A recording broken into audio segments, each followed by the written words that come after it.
بسم اللہ الرحمن الرحیم۔ کیا امام جعفر صادق علیہ السلام ہندی زبان جانتے تھے؟ ہندوستان کے بادشاہ نے امام کو خط کیوں لکھا؟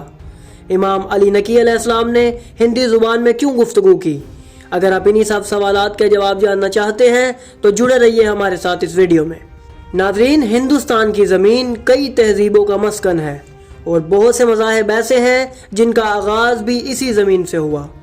یہاں رہنے والے لوگوں میں باقی دنیا کی نسبت عقیدت بہت زیادہ پائی جاتی ہے۔ پوری دنیا میں یہی وہ واحد سرزمین ہے جہاں پر 700 سے زائد زبانیں بولی جاتی ہیں، اور اگر آپ مختلف موسم، مختلف انداز کے لوگ اور ایک عظیم کلچرل ہب کو دیکھنا چاہتے ہیں تو یہ سب کچھ آپ کو صرف ہندوستان میں ہی ملے گا۔ ناظرین، جب ہم ہندوستان کی بات کرتے ہیں تو اس میں صرف آج کا بھارت ہی نہیں بلکہ پاکستان، بنگلہ دیش، سری لنکا، بھوٹان اور اس جیسے باقی ممالک بھی شامل ہیں جو مل کر سرزمین ہند کو وجود دیتے ہیں۔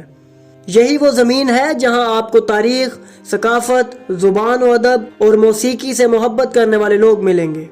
اگر یہاں بسنے والی قوم کی بات کریں تو یہ علاقہ حضرت نوح علیہ السلام کے بیٹے سام کی نسل نے آباد کیا، اور بعد میں یہاں کے رہنے والے لوگوں نے حام بن نوح اور یافس بن نوح کی اولادوں سے بھی نکاح کیا، جس کے نتیجے میں باقی نسلیں جو یہاں پر موجود ہیں وجود میں آئیں۔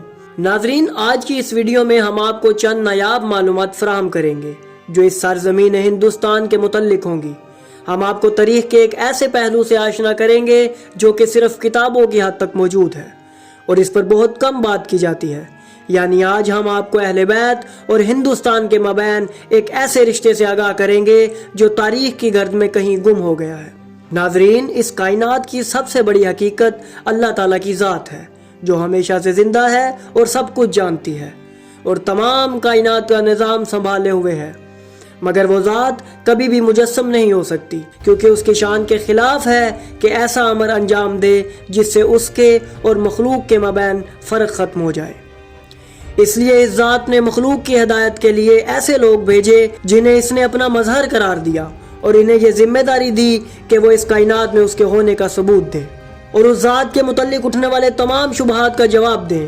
اکثر لوگوں کے ذہنوں میں یہ سوال آتا ہے کہ محمد و آل محمد صرف اہل عرب کی طرف ہی کیوں بھیجے گئے اور انہوں نے اپنی تمام زندگی صرف حجاز عرب میں ہی کیوں گزاری؟ اس لیے لوگوں کے ذہنوں میں یہ شبہ پیدا ہوتا ہے کہ اگر یہ تمام عالمین کے لیے حجت ہیں تو کیوں انہیں چین، ہندوستان اور یورپ کی سرزمین میں نہیں بھیجا گیا؟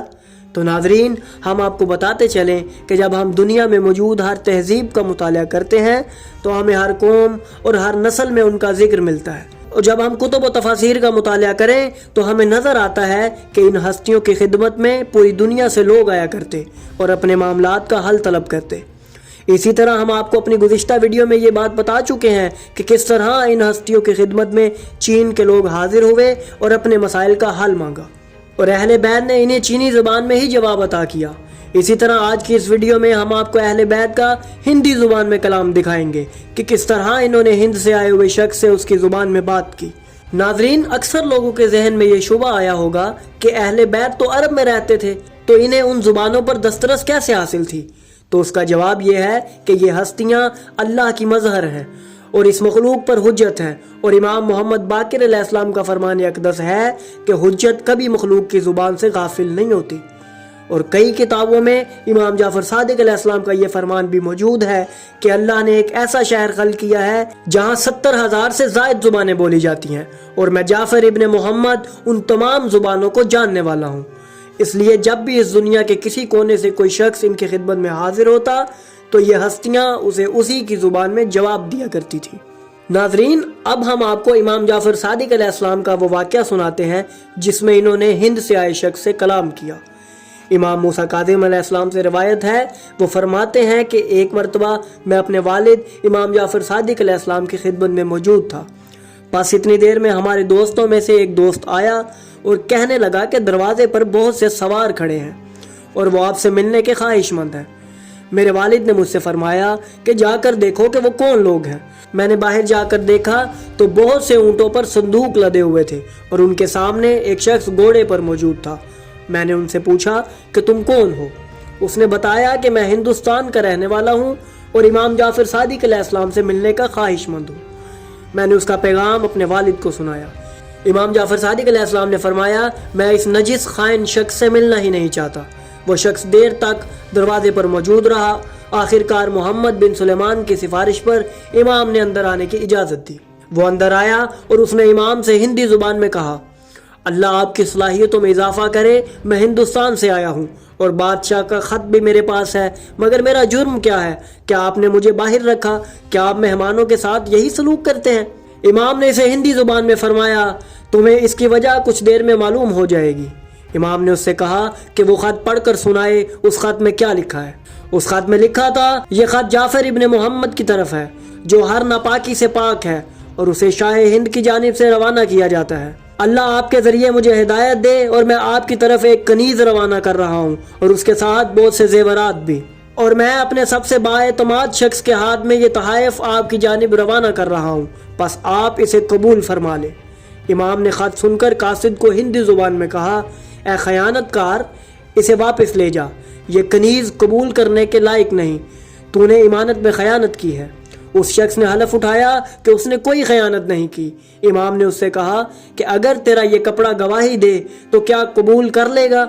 اس نے بات کو بدلنا چاہا، مگر امام نے اسے حکم دیا کہ وہ اپنی پوشاک اتار کر زمین پر رکھے۔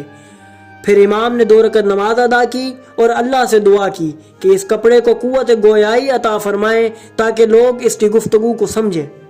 پس وہ کپڑا ہوا میں بلند ہوا اور اس میں سے آواز آئی، فرزند رسول، شاہ ہند نے اس شخص کو امین بنایا تھا، مگر اس نے راستے میں اس کنیز سے بدفعلی کی اور اپنے آقا کی خلاف ورزی کے ساتھ ساتھ امانت میں بھی خیانت کی۔